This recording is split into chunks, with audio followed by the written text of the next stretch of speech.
میراحل ایک انا پرست انسان تھا۔ اس نے آج تک کسی کو اپنے دل میں جگہ نہیں دی تھی کیونکہ اسے جھکنا پسند نہیں تھا۔ محبت کے الگ الگ روپ ہوتے ہیں، الگ الگ سانچے، کبھی دھوپ، کبھی چھاؤں، کبھی ریت، کبھی پانی، کسی کے لیے مکمل، کسی کے لیے ادھوری کہانی۔ محبت کبھی پھول برساتی ہے تو کبھی چپل کو مخمل کے کپڑے میں لپیٹ کر انسان کے دل پہ مارتی ہے۔ محبت کی مار ایسی مار ہے جسے کھا کر انسان کے آنسو تو نکلتے ہیں پر مسکراتے رہنا واجب ہو جاتا ہے، کیونکہ محبت کا فریب سب سے خوبصورت، محبت کا زہر سب سے میٹھا۔ آج میراحل کو بھی لگا تھا کہ کسی نے کھینچ کر جوتا اس کے دل پر مارا ہے۔ میراحل سیاہ چشمہ آنکھوں پر لگائے موبائل کی اسکرین کو گھور رہا تھا۔ گاڑی آفس کی طرف گامزن تھی۔ مائیکل، میرے لیے ایک کافی لے آؤ۔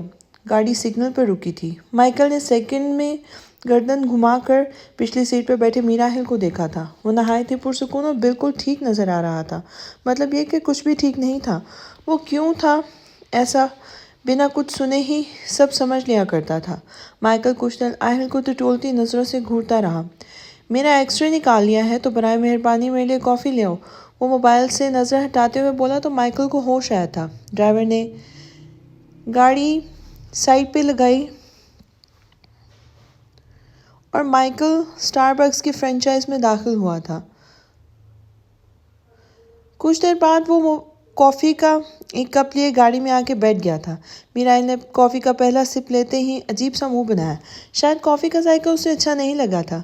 ان کی کافی اب پہلے جیسی نہیں رہی مائک، اس نے زبان ہونٹوں پہ پھیری تھی۔ کافی تو پہلے جیسی ہے سر، بس آپ بدل گئے ہیں۔ کچھ وقت تو لگے گا ٹیسٹ بڈز کو ایڈجسٹ ہونے میں۔ راحل نے کافی کپ ہولڈر میں رکھ دی تھی۔ وہ آپ کا کمفرٹ زون ہے سر۔ وہ نہیں، اگر یہ آپ کا کمفرٹ زون ہوتا تو آپ کبھی اس رنگ میں رنگتے ہی نہیں۔ وہ مختصر سی بات کر کے خاموش ہو گیا تھا۔ اللہ نے انسان کو مٹی سے تشکیل دیا ہے۔ انسان میں وہ طاقت ہوتی ہے کہ وقت اور حالات کے ساتھ خود بخود ایڈجسٹ ہو جاتا ہے۔ میں بھی ہو جاؤں گا مائیکل، تم فکر مت کرو۔ وہ کھڑکی سے باہر خلا میں کسی نادیدہ نقطے کو تلاش کرتے ہوئے بولا تھا۔ دل بہت سے ٹکڑوں میں ٹوٹ کر بکھرا تھا اور وہ سامنے والے کی ضد تھی کہ جیتنا ہے تو راحل نے بھی صلح کا پرچم جلا دیا تھا۔ دلاویز کچن میں سنک کے ساتھ لگ کر نلکے سے ٹپکتے پانی کی بوند کو کھوئے ہوئے انداز میں دیکھ رہی تھی۔ میراحل نے ہر بار خود سے اس کی جانب قدم بڑھایا تھا، مگر یہ دلاویز ہی تھی جو ہر دفعہ فاصلوں کی زنجیر میں خود کو جکڑ لیتی تھی۔ کل بھی اس نے یہی کیا تھا۔ عزت نفس کی حفاظت کے اس کھیل میں وہ خالی ہاتھ رہ گئی تھی۔ میراحل کے جانے کے بعد جب وہ ڈائننگ روم میں داخل ہوئی تو ناشتہ جو کا توں پڑا ملا تھا۔ دلاویز کو سینے میں چبھن کا احساس ہوا تھا۔ شاید چبھن، اتنا شدید چبھن، اتنا درد تو اینا کو کی ان جلی کٹی باتوں کو سن کر نہیں ہوا تھا جتنا اب ہو رہا تھا۔ دلاویز اب تک تیار نہیں تھی۔ یونیورسٹی کے لیے لیٹ ہو رہے ہیں ہم۔ جولیانا ڈائننگ روم کے دروازے پہ کھڑی تھی۔ جولی، میرا دل نہیں کر رہا آج یونیورسٹی جانے کا۔ وہ ایک کرسی کھینچ کر وہیں بیٹھ گئی تھی۔ اس کا چہرہ فک ہو رہا تھا۔ خیریت ہے دلاویز؟ آپ نے اینا اورنگزیب کی باتوں کو بہت زیادہ سنجیدہ لے لیا ہے شاید، وہ نزدیک آتے ہوئے بولی، پھر اچانک اس کے چہرے کو چھوا۔ دلاویز، آپ کو بہت تیز بخار ہے۔ دلاویز کا جسم بھٹی ہو رہا تھا۔ یہ آپ نے کیا حالت بنا لی ہے اپنی؟ دلاویز، جس عورت کو میر سر نے کبھی سنجیدگی سے نہیں لیا، آپ اسے اتنا سیریس کیوں لے رہی ہیں؟ وہ جگ سے پانی گلاس میں انڈیلتے ہوئے بولی تھی۔ کیا مطلب؟ دلاویز سٹپٹا گئی تھی۔ اینا اورنگزیب اب سے نہیں، کئی سالوں سے میر سر پر ڈورے ڈال رہی ہیں، مگر سر نے اسے کبھی گھاس نہیں ڈالی۔ پر اینا تو کہہ رہی تھی۔ اینا کیا بولتی ہے وہ معنی نہیں رکھتا۔ میر سر کیا سوچتے ہیں وہ معنی رکھتا ہے دلاویز۔ وہ پانی کا گلاس دلاویز کے لبوں سے لگاتے ہوئے بولی تو پانی اس کے حلق میں اٹک ہی گیا تھا۔ مگر جولی، راحل نے مجھ سے بی جان کے دباؤ میں آ کے شادی کی تھی۔ وہ مجھ سے محبت نہیں کرتے۔ وہ گھوم پھر کر پھر اسی اسکوائر ون پر آ گئی تھی۔ چھوٹی بچی ہو کیا؟ جولیانا سر پیٹتے ہوئے بولی تھی۔ چلے مان لیا اس وقت انہوں نے آپ کی بی جان کے دباؤ میں آ کے آپ سے شادی کی تھی، مگر دلاویز تب میں اور اب میں بہت فرق نظر نہیں آتا؟ وہ سراپا سوال بن گئی تھی۔ وقت بدلتا ہے تو انسان بھی بدل جاتا ہے، یہ فطرت ہے، یہی حقیقت ہے۔ اور اگر غور کیا جائے تو یہی وہ لمحہ تھا جس نے دلاویز کے دل پر بڑی